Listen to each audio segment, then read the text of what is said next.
This recording was brought to you by Church of Christ. Church of Christ.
Abantu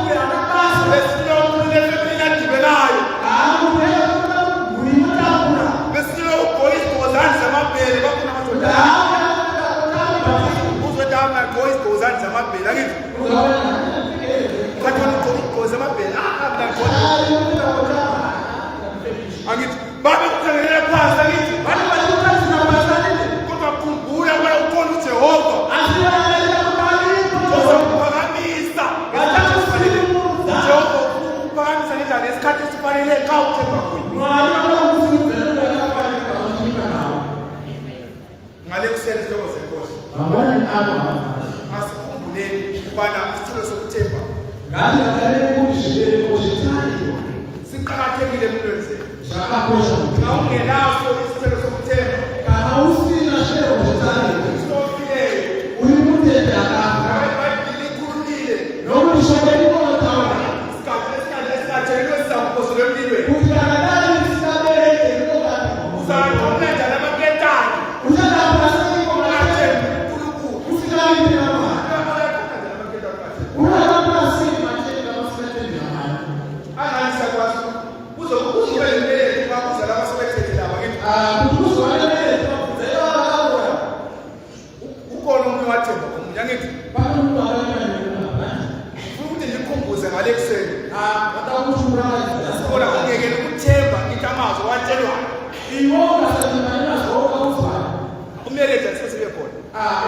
ngoba ungakhangela ukubonayo ezandleni lokuyana ngithi ibhayibheli sami ngokubona saba ukukholwa ngithi ubona usubona ukuthengela ifoni usidown uyathanda bantu uzwa isikhathi kakwazi kunjani ukuletha ini ukuthemba ngithi amameneje lowabonayo nalawo indaba yami yokuzwa ngoba lokuthemba asifanele abantwana abancane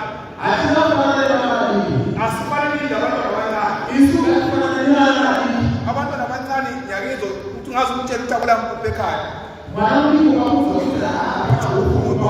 utshela namhlanje siyakuya mntu hayi akupheka kunjalo kungela mkhulu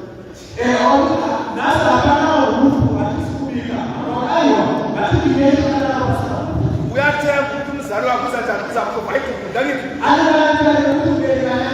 akalandaba ukuthi ubona kuzavela ngakho kuphela kunjalo ngoba umntwana uyakwazi ubaba can provide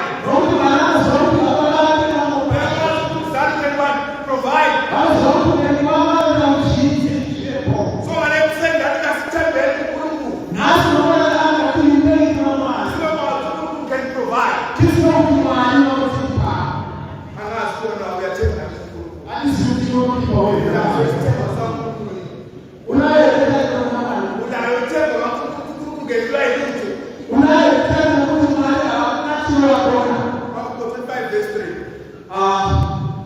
Psalm 25 verse 3. Ikhuluma ukubona laba abathemba uSomani. Abafundi bayandiswe. Njengoba zenkosi ngiyakukhuthaza ngale kuseni.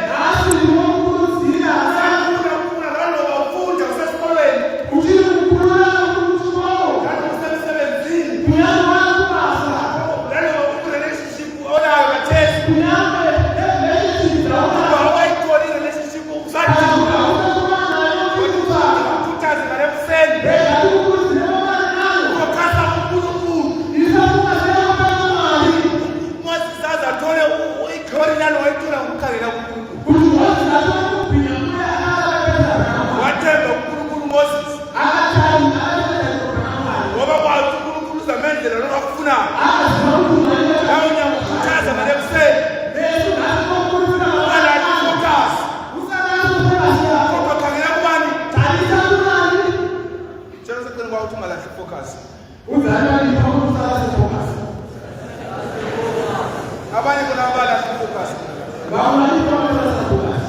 Uyayazi Thailand leyo mhlanga kuna kodwa uyakufela umhlanga ngazanga yizo.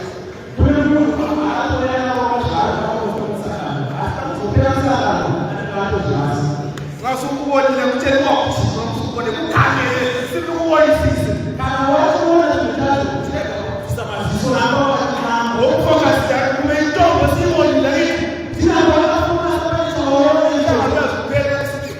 uloku uthithatha uzalini banefocus. Wena uzalini ubeka sibona ukuthi uzenza hayiwa. kuona ndani focus angithi asikhangeleni angithi ngoba ithola kunjani okunosizo lwethu khona asikhangeleni uNkulunkulu njengoMoses Moses wakhangela wathola iglory kuNkulunkulu ungalahli focus ngoba uNkulunkulu ithola mesiphakanyiswa khona uNkulunkulu ngeke amandla bona siphakamisa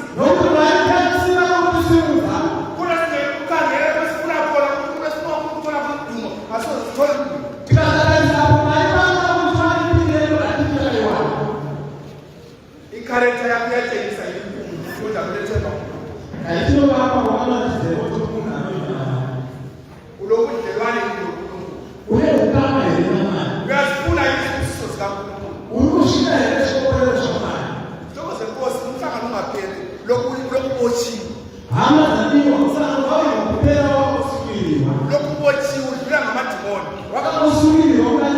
into zingahambi kuhle empilweni yakho Urabona uJesu namani uya phela zokuqobela Romans chapter 8 verse 38 iyasikhumbuza ukubana thina singabanqobi uJesu Kristu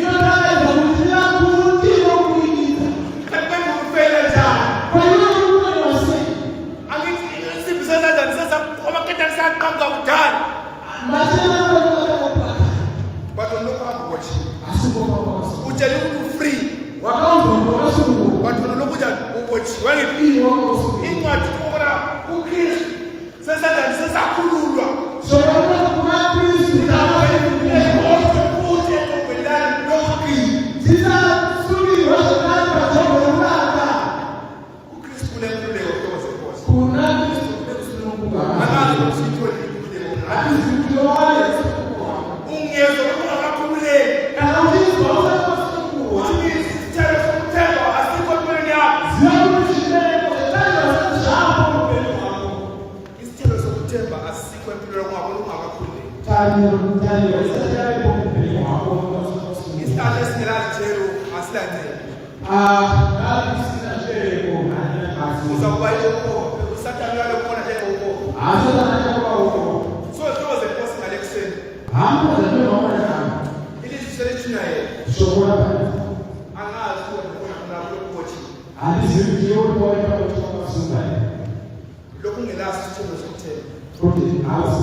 ngoba isithelo sokuthemba sitholakala ngokukhula kuJesu Kristu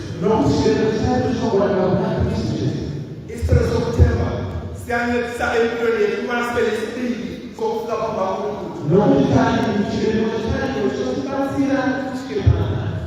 isithelo sokuthemba siyenza thina sibe abantwana bakaNkulunkulu ababona ukuthi singabantwana ngendlela epheleleyo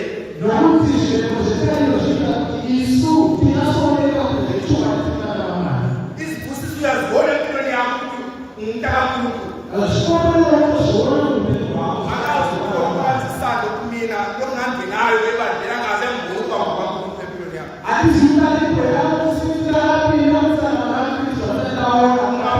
njalo bakwazi isithelo sokuthemba kasikho empilweni yakho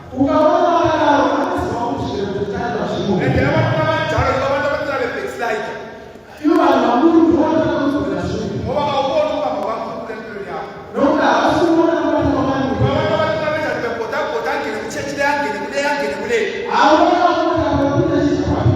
kodwa ungabona ukuba ngokaNkulunkulu empilweni yakho